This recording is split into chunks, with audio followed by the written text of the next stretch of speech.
Балалар, сендер үй тапсырмасына өте жақсы дайындалып келіпсіңдер. Олай болса, бүгін біз жаңа сабақ бастаймыз. Бүгінгі жаңа сабағымыз Ыбырай Алтынсариннің әңгімесі. Олай болса, қазір сендер келмешке Ыбырай атамыз жайлы қандай мағлұматтар білесіңдер? Келіп, мұнда өз салған суреттерінде іздеңдер болады. Кәмпи, біз бастайық. Қай топтан бастаймыз? Табиғат, сендерге бастайық. Келе ойындар. Жылдамдап біліп келіңдер, бір шетінен өздер. Жоғарыдан бір шетінен өздер. Біле береміз. Тез-тез. Бос жерді алып біле береміз. Келе ой. Келесі топ, екінші топ, бұлақ тобы. Кәмпи, сендерден кім дайындап келді? Ыбырай атамыз жайлы не білеміз? Жарайсыңдар балалар. Өте тамаша. Жақсы салып кетті, суретіңізді жазып салып. Кестеге жақсы келесі топ, жолаушы тобы. Келе қойыңдар. Тәні, сендер де өздерінің салған суреттеріңді мұнда кермешке келіп біле қойыңдар. Тамаша. Жарайсыңдар, жақсы балалар. Ал енді бүгін сендер осы Ыбырай атамыздың мұнда тұрған ребусты шешсеңдер, жаңа сабақтың тақырыбы шығады. Ыбырай атамыздың жазған мәтіні шығады. Қанекей сендер алдымен суретке мұқият қараңдар, сөйтіңдерді қандай сөз шығады екенін бақылап, байқап көріңдер. Қанекей. Дайын болса, жауап береміз. Әпкей деп айтпаймыз. Ал Мұхамеджан бірінші қол көтеріп отыр. Табиғат дейді. Келісесіңдер ма? Балауса? Дұрыс айтады. Қандай сөз шықты? Таза бұлақ деген сөз шықты. Олай болса, бүгінгі жаңа тақырыбымыз қалай деп аталады екен? Таза бұлақ деп аталады екен. Балалар, қараңдар, мұнда бұлақтың суреті тұр.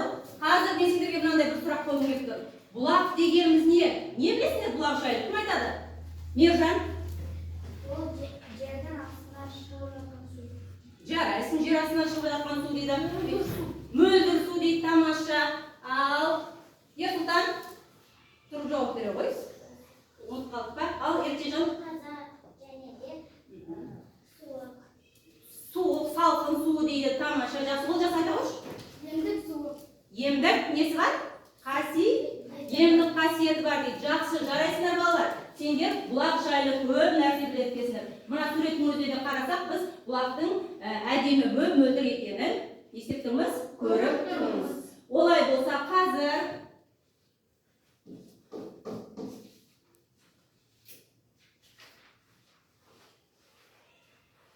таза бұлақ мәтінін ашыңдар.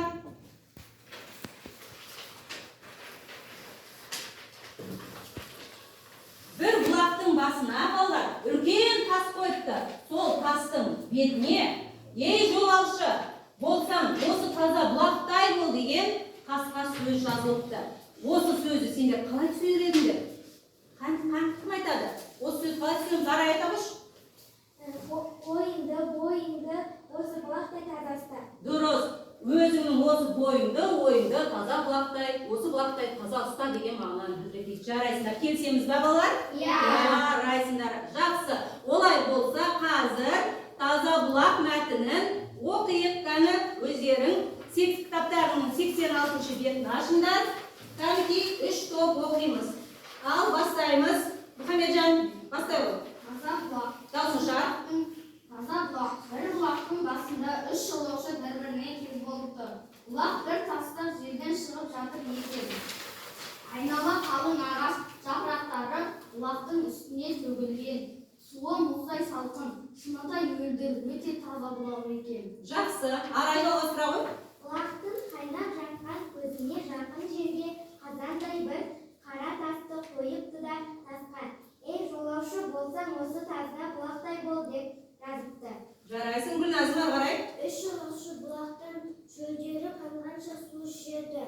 Тастағы жазуға көздері түседі. Сонда бір жолаушы тұрып былай дейді. Жақсы. Ары қарай.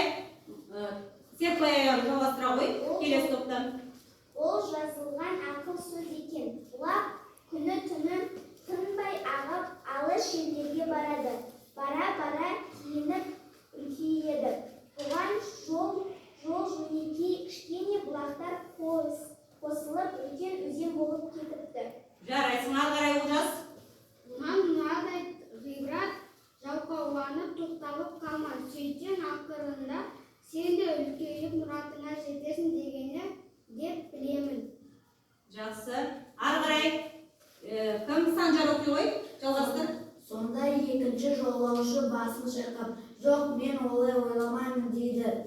Бұл жазудың мағынасы сіздің ойлағаныңыздан гөрі тереңірек соқса керек. Бұл бұлақ кім-кімге болса да даяр ыстық тағамды салқындатып рақаттандырады. Жақсы. Ары қарай жалғастырамыз. Сусағанның шырын қандырады. Онысы үшінші ешкімнен ақы дәметпей, олай болса бұл біреуге жақсылық етсең, ол жақсылығыңды ешкімге міндет етпе деген ақыл болады. Жақсы. Ары қарай. Баласы. Жолаушының үшіншісі көркем жас жігіт үндемей тұрды. Жолдастары, сен не ойлайсың деп сұрады.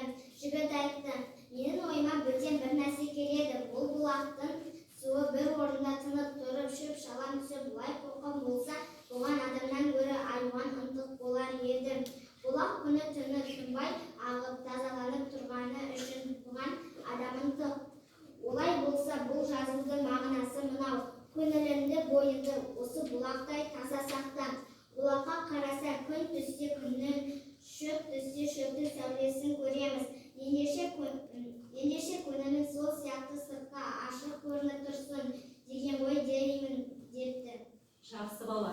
Сендер таза бұлақ мәтінін жақсылап оқып шықтыңдар. Енді мынадай сұрақтарға жауап беріңдерші. Бұлақтың басында неше жолаушы кездесті? Үш жолаушы кездесті. Иә, олар не деді? Үш жолаушы үш түрлі не айтты? Иә, үш түрлі сөз айтты. Яғни, ей жолаушы болсаң, осы таза бұлақтай бол деген сөзді үшеуі үш түрлі мағынада не істеді? Түсінді, айтты. Жақсы. Олай болса, сендер қазір маған бұлақ және жолаушы табиғат топтары бірінші жолаушының табиғат тобы сөзін жазып тауып кітаптан жазыңдар, түсінсеңдер.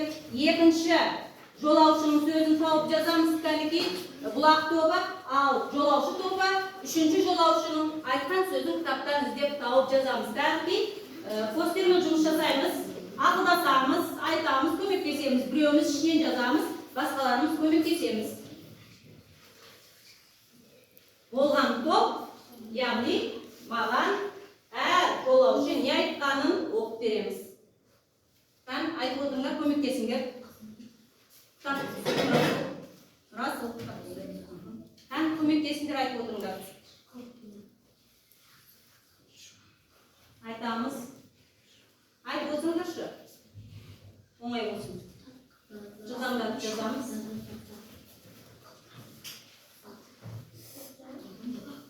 Жылдам айтып отырамыз.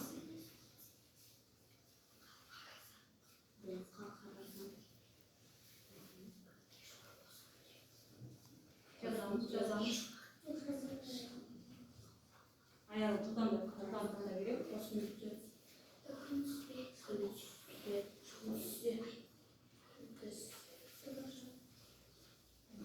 Айтамыз, жылдам жазайық.